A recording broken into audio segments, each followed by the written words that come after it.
प्यारे बच्चों तथा उपस्थित यहाँ पर अन्य सम्मानित सदस्यगण, मेरे पास समय तो बहुत नहीं है, इसलिए संक्षेप में ही अपनी बात कहूँगा। पहले बताइए, आप लोग पढ़ने आते हैं यहाँ? मेहनत से पढ़ते हैं? क्यों? क्या करना है? क्या करना है? बताइए। नहीं, बताओ, वही तो बताओ। देखो, हम लोग पढ़ने इसलिए आते हैं ना,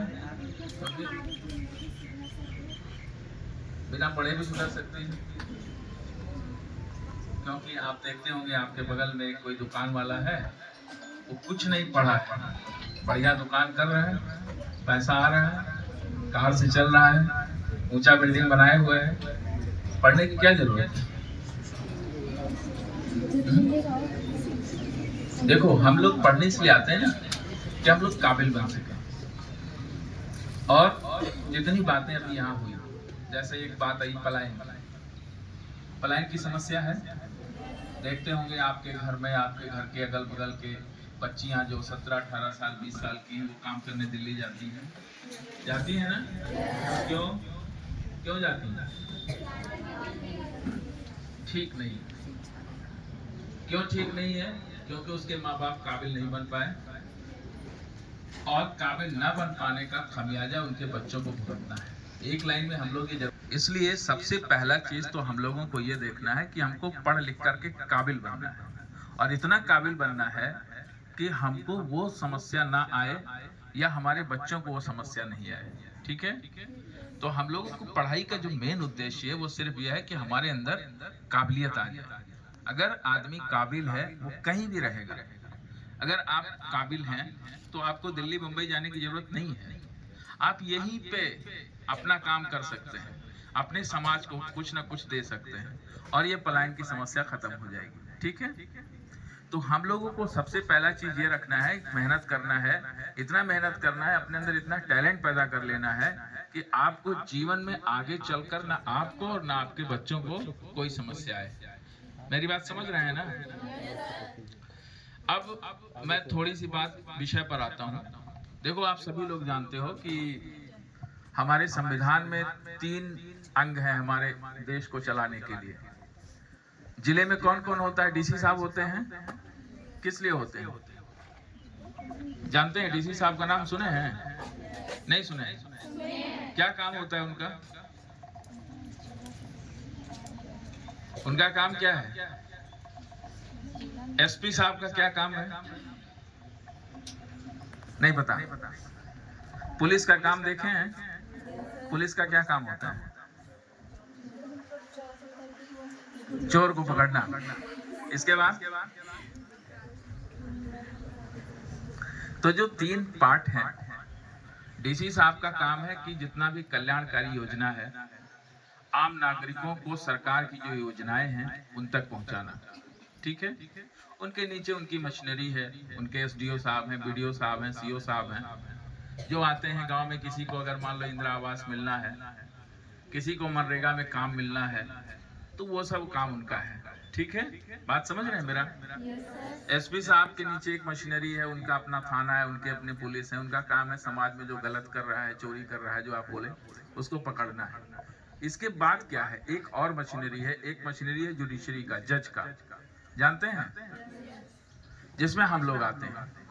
आप लोग देखते होंगे सुप्रीम कोर्ट में जजेस हैं, हाई कोर्ट में जजेस हैं, ऐसे जिला में भी जजेस हैं। जिले में जैसे वहाँ सुप्रीम कोर्ट है, ऐसे जिला में भी एक कोर्ट होता है, और उस कोर्ट को हम लोग देखते हैं।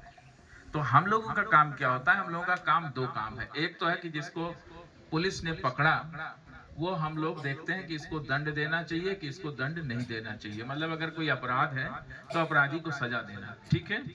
दूसरा काम है, अगर किसी का अपना संपत्ति है, उसमें झगड़ा चल रहा है, उसको डिसाइड करना कि किसका है। बात समझ रहे हैं? तो अगर मेरा काम कोर्ट में फैसला करना है, तो यहाँ आने की मुझे क्या जरूरत है? क्या ये काम तो आपके प्रिंसिपल का है। यहाँ आने का उद्देश्य मेरा सिर्फ इतना है कि हम लोग अब ये देख रहे हैं, पिछले 1 सालों से हम लोगों ने देखा कि जो हमारे जिले में नशा की प्रवृत्ति है उसमें बच्चे बहुत ज्यादा इन्वॉल्व हो रहे हैं। ठीक है, हम लोगों के यहाँ ऐसे भी मुकदमे आते हैं कि जिसमें देखते हैं कि छोटे छोटे बच्चे गांजा या हीरोइन, ब्राउन शुगर, ये सब या तो नशा कर रहे हैं या नशा की दुकान चलाने में मदद कर रहे हैं। ठीक है, कुछ दुकानें हम लोग देखते हैं, कुछ दुकानें ऐसे भी हैं समाज में जो दिखाई नहीं देती। जैसे ऑनलाइन होता है ना, ऑनलाइन आप मंगाते हैं सामान, दुकान कहाँ है? वो कहीं नहीं है वो दुकान। एक आदमी बैठा हुआ है, वो आपका ऑर्डर ले रहा है, फिर वो दूसरे को बोल रहा है, दूसरा, उसका अपना कोई दुकान नहीं है, वो लोग एस्टैब्लिश कर। इसी तरह से जो नशे के लोग हैं, इनकी ऐसी ऐसी दुकानें हैं जो आपके स्कूल के बगल चल रही हैं, लेकिन किसी को दिखाई नहीं पड़ती। उन लोगों को पता है कि नशे के सबसे आसानी से शिकार अगर हो सकते हैं तो बच्चे हो सकते हैं, तो बच्चों को उस शिकार में फंसाने के लिए धीरे धीरे अब नशे के लोग स्कूलों के अगल बगल, चौराहों में, गलियों में अपना एक तंत्र बना लिए हैं। ठीक है, उनकी कोई दुकान आपको नहीं दिखेगी, लेकिन उनके आदमी हैं, वो आपको पहले नशे में डालेंगे, फिर आप जब नशा करना शुरू करेंगे तो जैसे आप खाना के बिना नहीं जी सकते, ऐसे नशे के बिना नहीं जिएंगे, और फिर आपकी सारी पढ़ाई लिखाई यहीं खत्म हो जाएगी और आपका जीवन भी खत्म हो जाएगा। अगर आप कुछ कमाएंगे तो नशा करेंगे, नहीं कमाएंगे तो जो संपत्ति है उसको बेच के नशा करना शुरू कर देंगे। ठीक है, तो सबसे जरूरी क्या है? नशा अगर आप शुरू कर दिए तो लौटना बहुत मुश्किल है, और सबसे ज्यादा शिकार चूंकि बच्चे होते हैं, इसलिए हम लोगों ने ये डिसाइड किया कि हम लोग बच्चों के बीच में जाएंगे और उनको अपनी बात बताएंगे।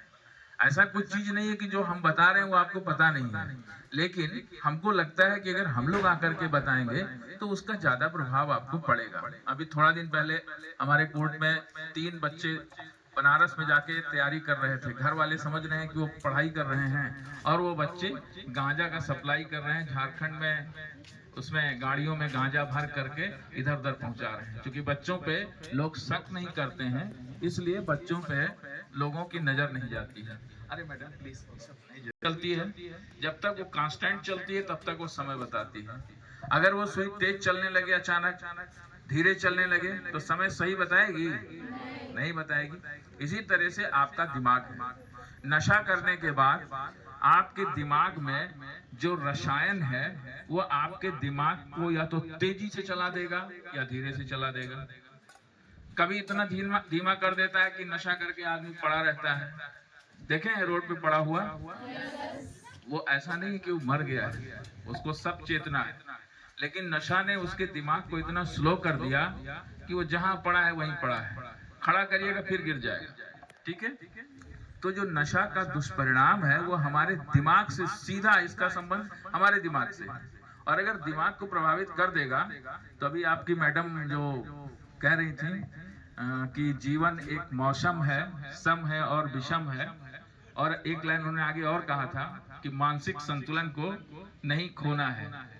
शायद यही लाइन था, क्या था, क्या लाइन था आपका? मानसिक संतुलन को नहीं खोना है। तो मानसिक संतुलन को बनाए रखने के लिए सबसे जरूरी चीज है कि हम लोग नशे के दुष्परिणाम से बिल्कुल दूर रहें। ठीक है, और बहुत सारी बातें हमारे सेक्रेटरी साहब ने बताया। चूंकि समय हम लोगों के पास ज्यादा नहीं है, अभी हम लोगों को कोर्ट में जाना है, कोर्ट में हम लोग के यहाँ मुकदमे के लिए लोग बड़ी दूर दूर से आते हैं, वो लोग वेट करेंगे, इसलिए हम लोग ज्यादा समय नहीं है, फिर हम लोग आएंगे।